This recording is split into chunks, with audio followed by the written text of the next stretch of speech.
দর্শক, আমি ডি9 বাংলা আর এই মুহূর্তে আছি একেবারে হাড়োয়া বিধানসভা এবং দেগঙ্গা বিধানসভার সন্নিকটে। আমরা কথা বলবো হাড়োয়া বিধানসভার লড়াকু নেতা রফিকুল ইসলামের সহিত। বিস্তারিত জেনে নেওয়ার চেষ্টা করব যে মুখ্যমন্ত্রী মমতা ব্যানার্জি গত 26 তারিখে ডিক্লেয়ার দিয়েছেন এবং সঙ্গে সঙ্গে এটাও মেনে নিয়েছেন, ওয়াকফ বিল মেনে নিয়েছেন আমাদের মাননীয় মুখ্যমন্ত্রী। আমরা জেনে নেওয়ার চেষ্টা করব মুখ্যমন্ত্রীর বিষয়ে এ ব্যাপারে কি বলতে চান।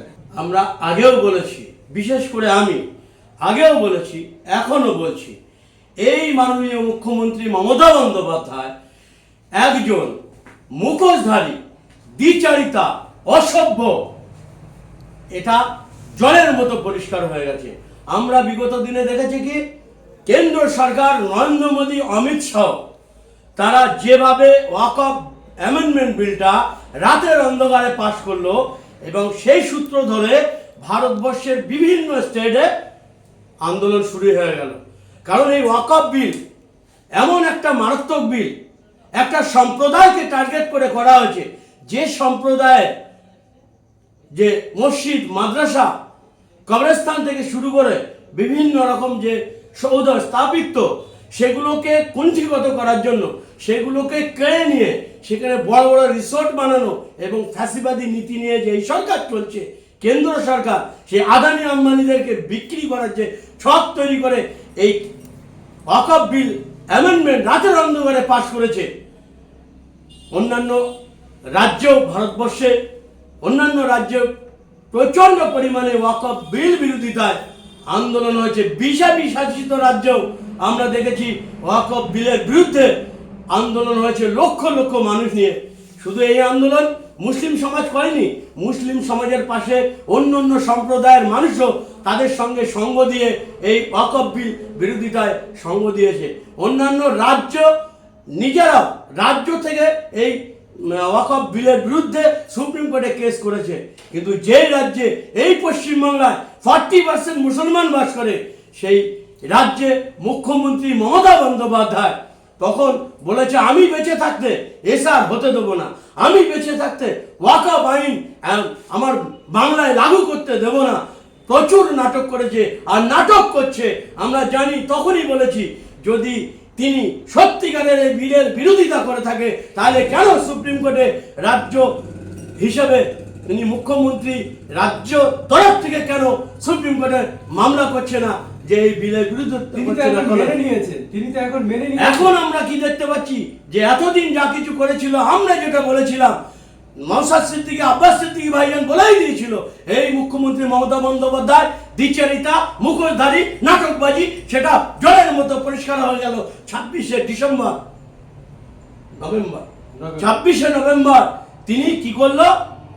প্রকাশ্যে এই ওয়াকফ বিল মান্যতা দিল এবং অফিসারদের বলে দিল যে উম্মিট পোর্টালে এগুলোকে ওয়াকফ সম্পত্তিগুলো রেজিস্টার করার জন্য। এই যে নাটক, এই যে অসভ্যতামি, এই যে সংখ্যালঘুদের সঙ্গে, এই মুসলমানের সঙ্গে, যে মুসলমানের 40% এই বাংলায় থাকে, 98% ভোট নিয়ে এই মুখ্যমন্ত্রী তাদের সঙ্গে দ্বিচারিতা করছে। আমি আজকে আপনাদের মাধ্যমে বলতে চাই, বাংলার বিশেষ করে মুসলমান সম্প্রদায়ের যে সমস্ত টুপি দাড়িওয়ালা মানুষগুলো, যে সমস্ত ইমাম সাহেবগুলো এই মুখ্যমন্ত্রী মমতা বন্দ্যোপাধ্যায় চটি চাচ্ছে, তারা কোথায় গেল আজকে? তাদের কেন দেখা পাচ্ছি না? আজকে তাদের জবাব দিতে হবে। তারা কি বলছে আমি তো তাদের এখনো সাড়া পাচ্ছি না। তারা কি করছে?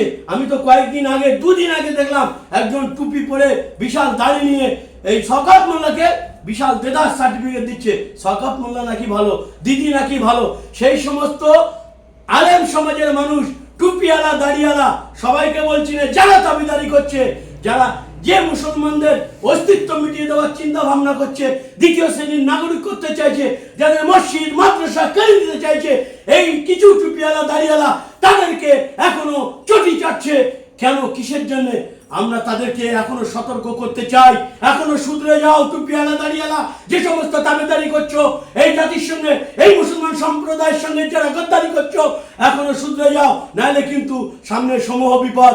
তাই বলতে চাই, এই মুখ্যমন্ত্রী মমতা বন্দ্যোপাধ্যায়, আজকে আমি আগেও বলেছিলাম এমন একটা দিন আসবে এই বাংলায় বিজেপি কখনো ক্ষমতায় আসতে পারবে না, কিন্তু এই মুখ্যমন্ত্রী মমতা বন্দ্যোপাধ্যায় ক্ষমতায় নিয়ে আসবে। আমরা দেখতে পেয়েছি কি 2011 সালের আগে যখন এই মুখ্যমন্ত্রী ক্ষমতায় ছিল না, 34 বছর বাম শাসন করেছে, তখন বিজেপির কোনো টিকি খুঁজে পাওয়া যেত না এই বাংলায়। মুখ্যমন্ত্রী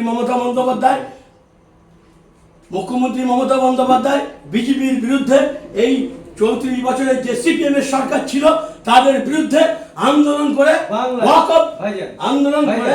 ভাইজান, বাংলায় 43 জন মুসলিম বিধায়ক আছে, তারা নিশ্চুপ, ওয়াকফ নিয়ে কোনো কথা বলছে না, মুখ্যমন্ত্রীর মতামতকে সায় দিচ্ছেন। এই যে 43 জন বাংলার মুসলিম বিধায়ক আছে, তাদের উদ্দেশ্যে কি বলবেন? এরা মুসলিম? আপনাকে কে বলেছে মুসলিম? এই সিদ্দিকুল্লাহ চৌধুরী মুসলিম? আজকে এসআর থেকে শুরু করে ওয়াকফ থেকে শুরু করে প্রচন্ড পরিমাণে যে দিদিমণি বিরোধিতা করছে, সেটা সবাই জলের মতো পরিষ্কার। এই তো 26 তারিখে যে পুরোটাই বলে দিল, তো যিনি এর আগে বলেছে কি ওয়াকফ নিয়ে গোলাগুলি করবেন না। আমি দেখছি বিষয়টা, তাহলে আমি দেখছি মানে নিজেই সমর্থন করলো। তারা আজকে কোথায়? সিদ্দিকুল্লাহ কোথায়? আজকে যে সমস্ত 42-43টা যে সংখ্যালঘু মুসলমান এমএলএ বলছে, তাদের সেই সংখ্যালঘু মুসলমান বলতে আমার ঘৃণা লাগছে। তাদের প্ররোচনায় তো এই কাজটা হচ্ছে। তারা আজকে কেন এখনো দলের দিকে তাকিয়ে বসে রয়েছে? তারা কেন বাইরে বেরিয়ে আসছে না? কেন মুখ্যমন্ত্রীর বিরোধিতা করছে না? কিসের জন্য করছে না? তারা জাতির সঙ্গে গন্ডগোল, মানে জাতির সঙ্গে গদ্দারি করছে। মমতা করছে, তারাও করছে। আজকে মমতা সাহস পেত না, এই সমস্ত এমএলএ গুলোর জন্য মমতা সাহস পাচ্ছে। নওশাদ সিদ্দিকী একমাত্র ব্যক্তি মুসলিম বিধায়ক হিসেবে, তিনি ওয়াকফ বিল নিয়ে মমতা সরকার সেই সঙ্গে কেন্দ্র সরকারকে প্রতিবাদ করেছেন এবং লাগাতার আন্দোলন করেছেন। তার না এবং দেখা যাচ্ছে আরো একজন যে ভাঙড়ের অবজারভার, যিনি তৃণমূল করেন, শওকত মোল্লা, তিনি কটূক্তি করছেন বারবার নওশাদ সিদ্দিকীর নামে, গালমন্দ করছেন, অথচ ওয়াকফ নিয়ে কোনো কথা বলছেন না। কি বলবেন? ও তো একটা মুনাফিক। আপনি যে ক্যানিং এর বিধায়ক এবং ভাঙড়ের যে অবজারভার শওকত মোল্লার কথা বললেন, ও তো একটা মুনাফিক। ও তো করবে, কারণ এই নওশাদ সিদ্দিকী ভাইজান, তিনি যেমন এমএলএ, ভাঙড়ের এমএলএ, তিনি কিন্তু ওয়াকফ নিয়ে বিরোধিতা করেছে। শুধু বিরোধিতা নয়, তিনি সুপ্রিম কোর্টে কেসও করেছে এই ওয়াকফ বিলের বিরুদ্ধে। তাকে নিয়ে কটূক্তি করছে কি, কুমন্তব্য করছে কে না? ওই নটিয়াল স্কিমের শওকত মোল্লা। কারণ এরা তো চায় মমতা বন্দ্যোপাধ্যায় আরো যে সমস্ত এমএলএ গুলো আছে যাদের মুসলিম বলে বলছেন না, তারা মুসলিম সমাজের কলঙ্ক।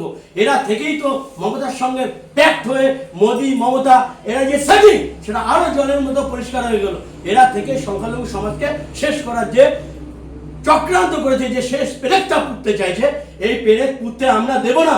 এই ভারতবর্ষের সংখ্যালঘু মুসলমান এবং এই বাংলার যারা সংখ্যালঘু মুসলমান মানুষ আছে, তাদেরকে গর্জে উঠেছে, আমরাও তাদেরকে গর্জে ওঠার সহযোগিতা করছি। আমরা একত্রিতভাবে এর বিরুদ্ধে, দাদা এবং দিদি এই মমতা বন্দ্যোপাধ্যায়ের বিরুদ্ধে আমরা রুখে দাঁড়াবো। 26-এ ওকে 26 তলা 14 তলা থেকে টানতে টানতে বঙ্গোপসাগরে ফেলবো। এই মুসলমান সমাজ যেমন মুখ্যমন্ত্রী মমতা বন্দ্যোপাধ্যায়কে 2011 সালে 14 তলায় পাঠিয়েছে, তেমনি 14 তলাকে টেনে হিঁচড়ে নামাতে নামাতে বঙ্গোপসাগরে ফেলবো। কারণ আজকে আমাদের অস্তিত্ব ব্যাপার, সংখ্যালঘু মুসলমানদের বেঁচে থাকার ব্যাপার। তাদের পায়ের তলার মাটি সরে যাচ্ছে, সেই জায়গায় কারোর সঙ্গে কোনো কম্প্রোমাইজ নাই। 26-এ বিধানসভা ভোট, খুব তাড়াতাড়ি, কয়েক মাস পরেই হয়তো বিধানসভার নিগণ্ড বেজে যাবে। আমরা দেগঙ্গা থানায় বাস করি, এখানে মুসলিম প্রার্থী, মুসলিম ক্যান্ডিডেট আছে তৃণমূল থেকে, পাশে হাড়োয়া, বাদুড়িয়া, বসিরহাট, সব জায়গায় মুসলিম প্রার্থী। তারা তো কোনো কথা বলছেই না। এই যে আর এই জায়গার মুসলিম মেজরিটি ভোট পার্সেন্ট আছে, এখানে কি খুব তাড়াতাড়ি এই যে এক্ষুনি যদি নির্বাচন হয়, এই যে ওয়াকফ বিল যে মমতা সমর্থন করলো কেন্দ্র সরকারকে, এতে কি আইএসএফ এর ফল ভালো হবে বলে আশা করছেন? কি দেখুন, আইএসএফ এর ফল ভালো হলো কি খারাপ হলো, এখন এটা ভাবার সময় নয়। এখন এটা ভাবার সময় যে ভারতবর্ষের মুসলিম সমাজ তাদেরকে মিটিয়ে দিতে চাইছে, যে বা যারা কেন্দ্র সরকার যেমন চাইছে, এই রাজ্য সরকার তার সঙ্গে সহযোগিতা করছে।